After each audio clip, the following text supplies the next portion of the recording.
It's 5 o'clock, and time for Wiregrass Strong.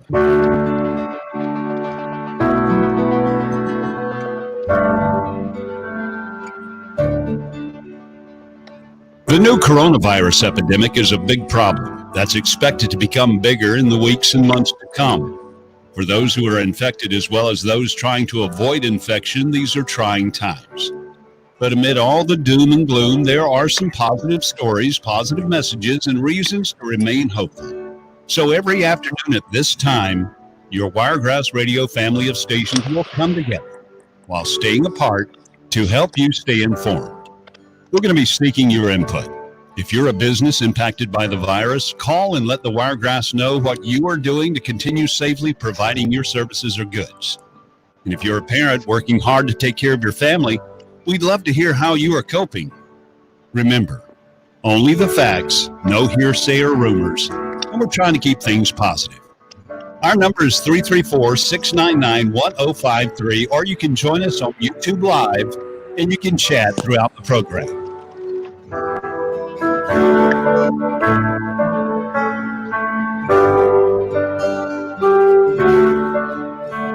And I have just about lost count of how many days we have been dealing with the coronavirus. But this is week 8 of Wiregrass Strong. It's brought to you by Night Trucker Service. This half hour, a public service. Big or small, they do it all. 899-3257, Ashford, Dothan, and Headland. You give them a call if you need them. Night Trucker Service. We're streaming live on Facebook at B1053. We're also live on the YouTube channel, Wiregrass Radio. And we're also live on all 4 of our FM properties, WESP, WECB, WJRL Dothan, WBBK Blakely Dothan. And what a panel we have today. A great lineup. It is a restaurant roundtable with some great panel guests. We have Brett Smith from the Dothan Ice Cream Company, Sticks and Cones at 123 North Foster Street, downtown Dothan. Jessica Starling is here from Outback Steakhouse, 2925 Ross Clark Circle in Dothan. And Robin Thagard from Bella's Fine Dining at 111 West Troy Street in downtown Dothan. Folks, it is a pleasure to see you. Hey. Also on the panel is Amy Pollard. Amy Pollard is half of Pollard and Dave, weekday mornings right here on B1053, and they always have a large time. Hello, Amy. Hello, everybody. Good to be here. Between that baby and all your duties at Wiregrass Radio, you are one busy joker. Woo, it is. It's insane right now. But hey, all I do is just take another plate and spin it and run to the next one. I got It's you. all good. Also here with us, Marcus Cage from Magic 93.1. And Marcus is in his own home studio as well. I failed to mention Amy is in Wicksburg in her home studio, socially distancing. And Yes. so is Marcus. Hello, Marcus. Good afternoon. Good afternoon, everybody. Glad to see everybody. It's good. Robin dropped out on us, and also Brett dropped out. They were there. You saw them. They'll be back. So we'll wait for them to log back on. But in the meantime, the survivor is Jessica Starling, and Jessica is from Outback Steakhouse. And I know that their dining room is now open with limited capacity and hours. Curbside takeaway and delivery are still available. And you know what they say about Outback Steakhouse? No rules. Yeah, leave it to Brother Ricky. No rules, just right. Jessica, tell us how difficult it has been. Hey, no rules, just right. You can call us what you want as long as you come eat. I don't care. That's right. It's That's really awesome. been great. It's been great. It's been great to have our Outbackers back, to be able to see them and love on them, for them to have, means to provide for their families again.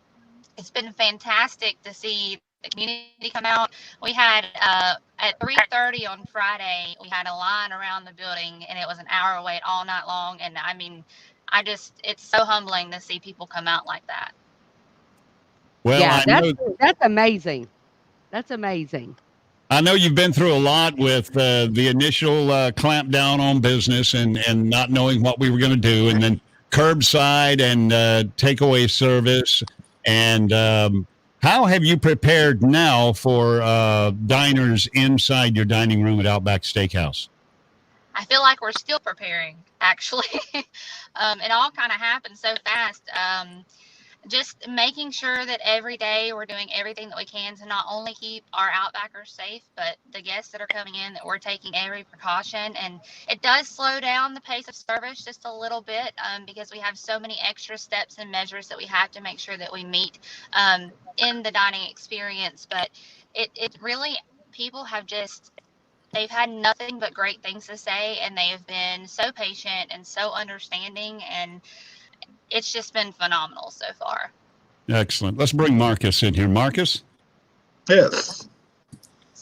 Well, Jessica, since you're talking about some of the extra measures, what are some of the extra measures that you've been taking so that our listeners will know exactly what you go through, so that if they are looking for something quick and easy, they know that they might not get it and they can have that much more patience? Right, absolutely. So obviously our hours are reduced. We're not open during the day for lunch for dining room service. That's only curbside and takeaway. We open at 4 p.m. every day, and we have earlier closing hours now as well. We close an hour earlier than we did before. We don't really have a capacity issue.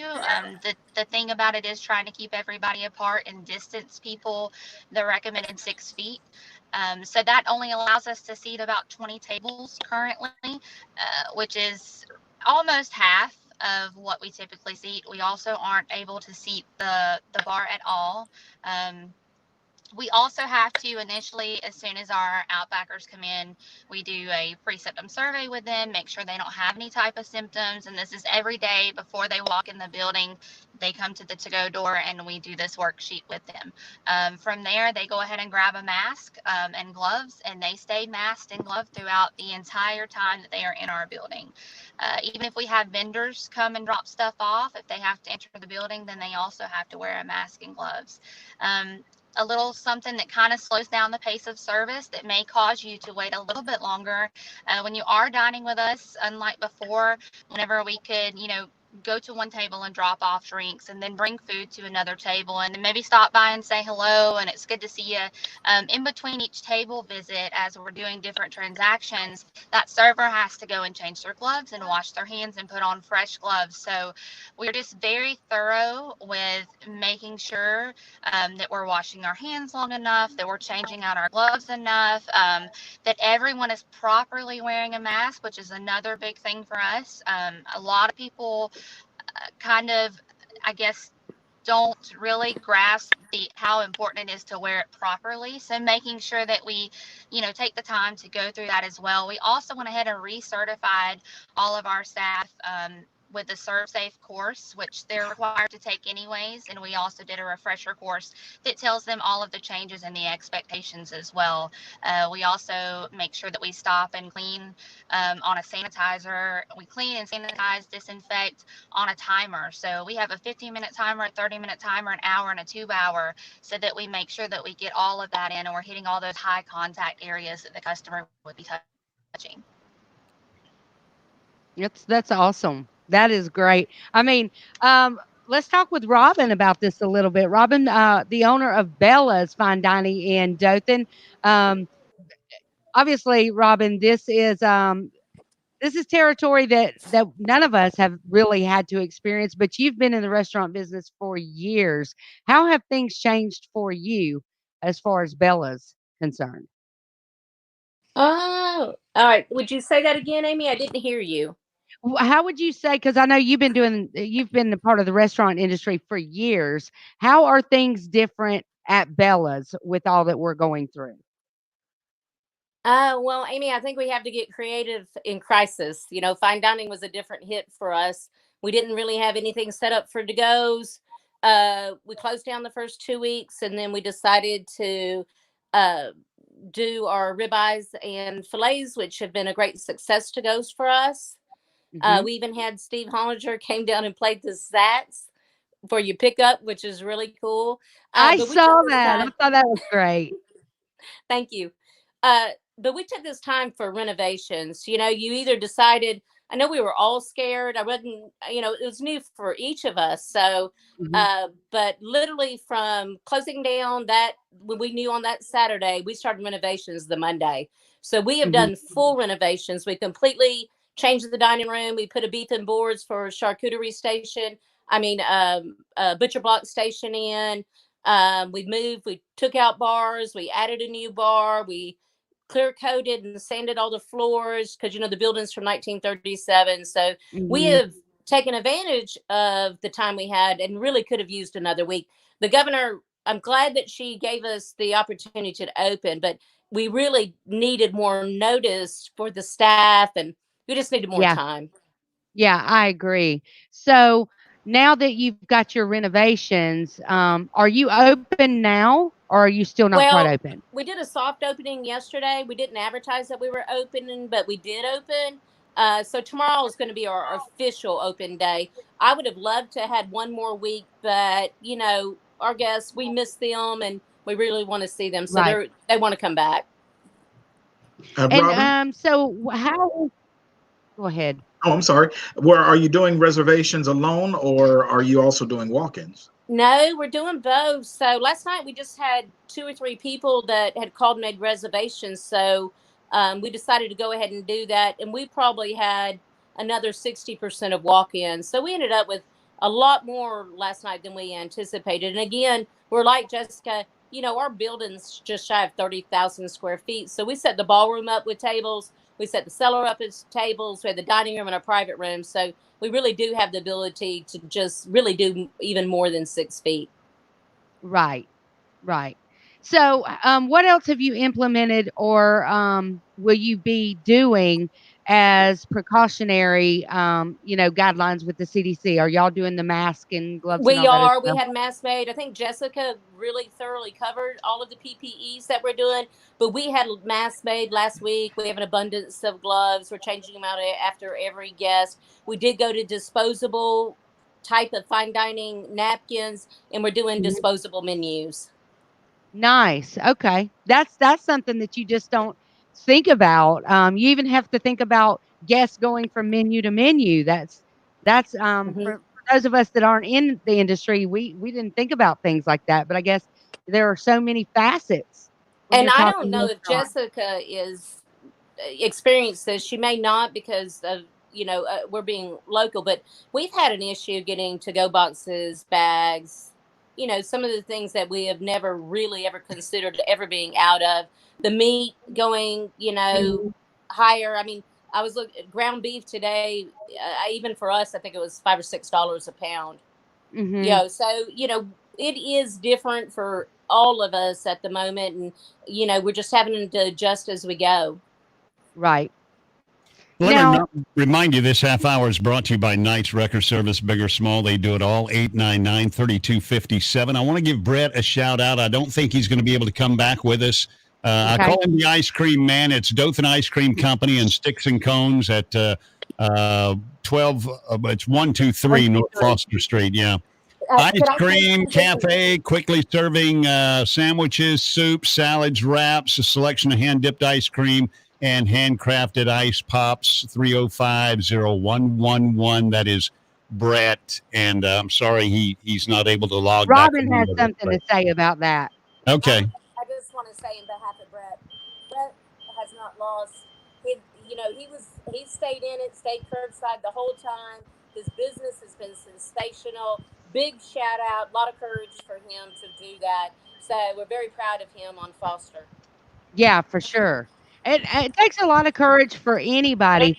I know a lot of restaurants in Dothan. I met with a client today that's getting ready to open up a new business here in Dothan. And a lot of businesses are looking at making some of their outside, where they didn't really have outside seating before, kind of expanding into that a little bit.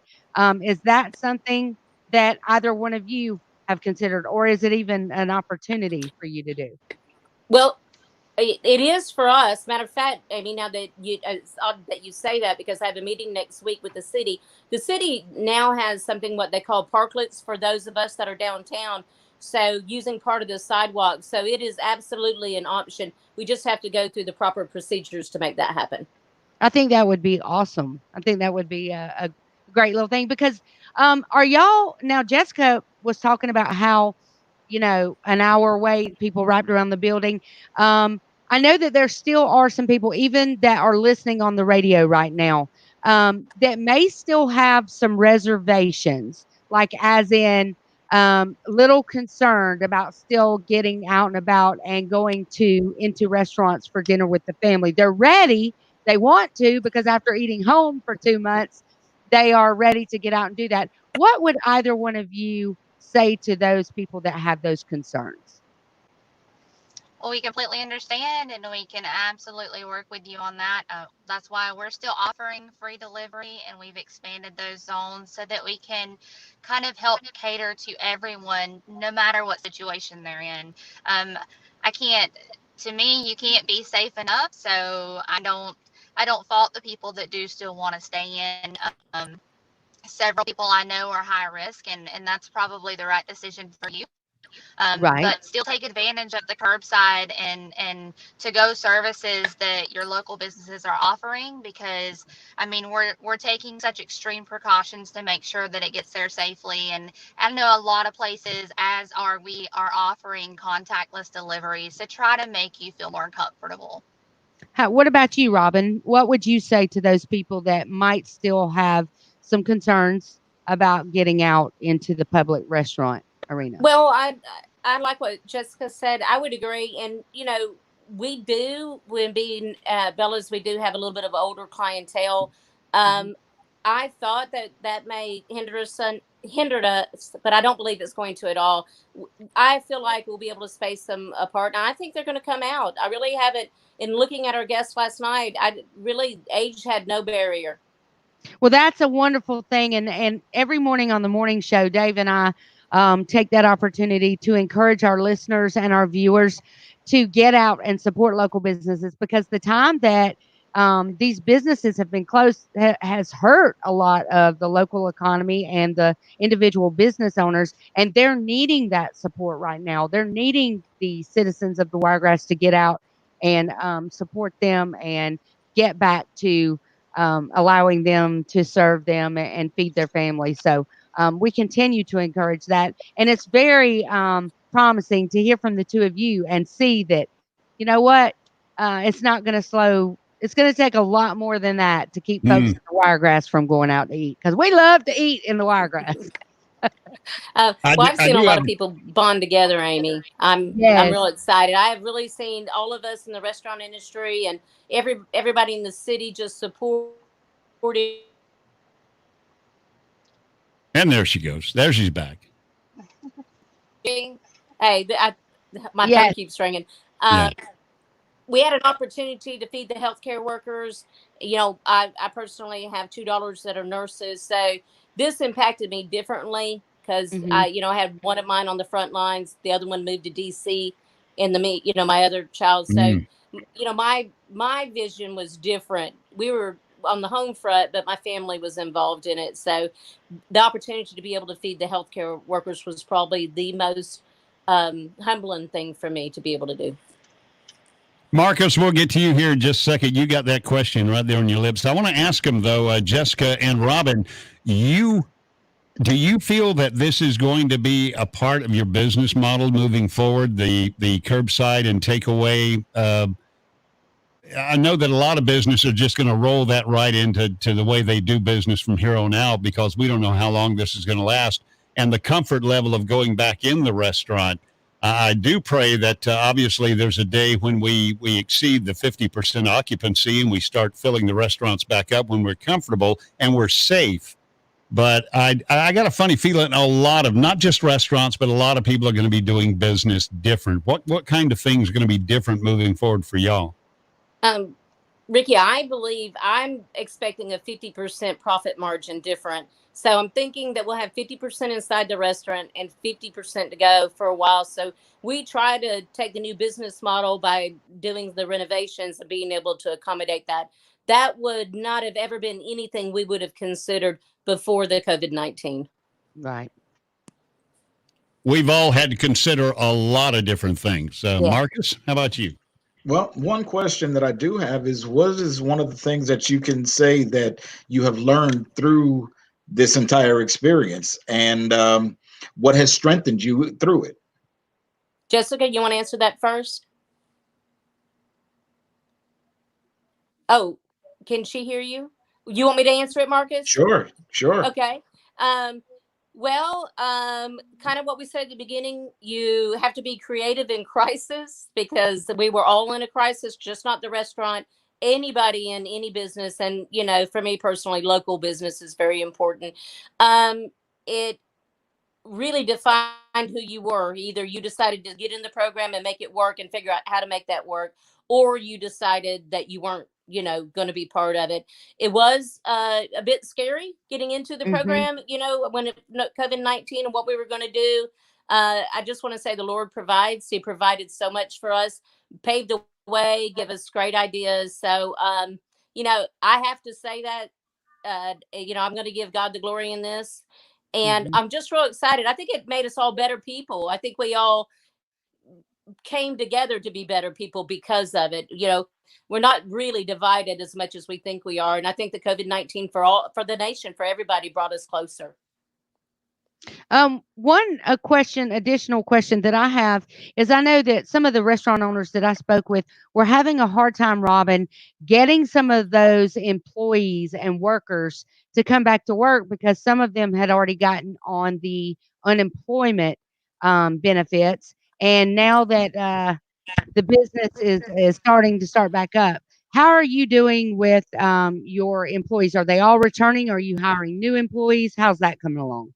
That's a really great question, Amy, because I put them on unemployment early so they wouldn't be in the waiting line, and they did get approved for unemployment. But I was approved for the PPP, and I did offer them to come back. I ended up with about 50% back. Mm-hmm. And the other thing is, now that we have an opportunity to open, I know I'm not the only one feeling this way, but what happens in 2 weeks if something comes up and the numbers go up, and then something happens with a crisis that we have to shut down again? And all of that is a possibility. So as a business owner, I've been hesitant on bringing anybody else back off unemployment. Right. Because I would hate to have to lay them off again. Now, I certainly don't want that to happen. I don't think it is, but I have not called anybody else back yet. I'm hoping to make it the next 2 weeks, just trying to figure out, what it looks like for all of us. And what about you, Jessica? What was the question? I missed The it. question is, with the employees, I know several business owners are saying that they've struggled getting some of those employees to come back after being on unemployment. And in some cases, they're making more on the unemployment than they were making when they were full-time employed. So I'm sure it's been a struggle. But where are you at in that process? Did most everyone come back? Are you hiring new people? We haven't brought too many of them back yet. We're trying to kind of do it in phases. Mm-hmm. I can tell you that we did probably lose 6 or 7 right off the bat. And I have to agree with those that are saying it's definitely a struggle, because a lot of them, knowing that they're coming back in phases, they want to be pushed off to the last phase so they can ride this unemployment wave as long as possible, even though we can give them the full-time hours. And that's extremely hard to manage, and them making more than they typically make in the restaurant. I mean, for them it's a better deal, but it is hard to manage. Now, how long are the unemployment benefits, as far as you two know? How long are they available? Well, I believe till July. Okay. Yeah, that's what I was thinking as well. So, well, you can't compete with unemployment, what they're making right now. You just can't. Right. Yeah, that's the tough thing, and that's the challenge that I've been hearing from business owners in town. And one good thing about it is we know that unemployment is not going to last forever. And we've been recommending to our listeners and our viewers to, if that job is offered back to you, you might want to go ahead and get back on that train, because in July, when that unemployment ends and you're walking around with your hat in hand and you can't get a job, that's something that you got to think about now. So I encourage people to continue to do that. Very good Thank you. information. Very good information. I want to thank our guest today, Jessica Starling of Outback Steakhouse, 2925 Ross Clark Circle in Dothan. Their dining room is open with limited capacity and hours. Curbside takeaway and delivery are still available. What are your hours, Jessica? We are 11 to 9 for curbside and takeaway, Monday through Thursday, and until 10 on Friday and Saturday. And then our dining room is open from 4 to 9, Monday through Thursday and Sunday, and 4 to 10 on Friday and Saturday. And their phone number is 334-702-4939. Also, Robin Thaggart from Bella's Fine Dining at 111 West Troy Street, downtown Dothan. We could throw a rock and hit Bella's from right here in the Yeah. Charles Woods building. Bella's Premier Dining with fresh hand-cut proteins and a menu that you won't find anywhere else. Curbside is still available, right? Absolutely, Robin? absolutely. Yes. And your hours right now? Tuesday to Saturday from 3 to 9. Excellent. 699-3448. Is that correct? That's correct. 699-3448. That is Bella's Fine Dining and Outback Steakhouse. And again, we want to give a shout out to Brett Smith. He's out there slinging ice cream this afternoon, the Dothan Ice Cream Company. And he's got a place down here on Foster, Sticks and Cones at 123 North Foster Street. Ice cream cafe, but they got sandwiches and soups and salads and wraps, and it's a great place. You can ease inside with he's got the space worked out, and you can dine outside at the little tables on Foster Street. His number is 305-0111, 305-0111. Brett Smith at Sticks and Cones. Folks, it has been a great restaurant roundtable. We're going to do it again. There's a lot of restaurants in town who want to get the word out about how they're handling this phase. What are we in? Phase 3, at phase 2. Governor Ivey's phase 2. We had safe, and now we got safer. So I guess the next one should be the safest. I wanted to give both Jessica and Robin a chance to anything that they didn't get to mention or say. Is there anything additional that you guys would like to say to the radio world? Just thank you so much. And you guys, please come see us. We love y'all and we love our guests. And we're just ready to be back in the swing of things. Awesome. I agree. We're so grateful and humbled by the outpouring of business while we weren't able to open our dining rooms, and the large amount of people that are turning out to support us now. Just thank you, and please keep coming. Yes, sir. All right. Thank you so much to go ahead. Thank you so much to Jessica and Robin. We certainly appreciate it. Thank you to Amy Pollard for taking time out of your incredibly busy day. I certainly appreciate it. And you can catch her tomorrow morning, Pollard and Dave, from 6 a.m. until 9 right here on Dothan's Country, B1053, a crazy Thursday morning. Catch Marcus Cage tomorrow morning at 9 o'clock on Magic 93.1, the People Station, Blakely and Dothan. Big signal right here in the Wiregrass area. So thank you, Robin, and thank you, Jessica. Thank you, Marcus. And folks, stay strong, Wiregrass. We're going to do this again tomorrow afternoon. Our guest is going to be Dothan Mayor Mark Saliba. And you can join Dave Gilligan, Squirrel, and myself. And we'll be on here with Mark Saliba tomorrow afternoon at 5 o'clock for Wiregrass Strong. Brought to you by Knights Wrecker Service, 899-3257. Big or small, they do it all. Knights Wrecker Service, you give them a call. And until tomorrow at 5 o'clock, stay strong, Wiregrass, and we now return to normal programming.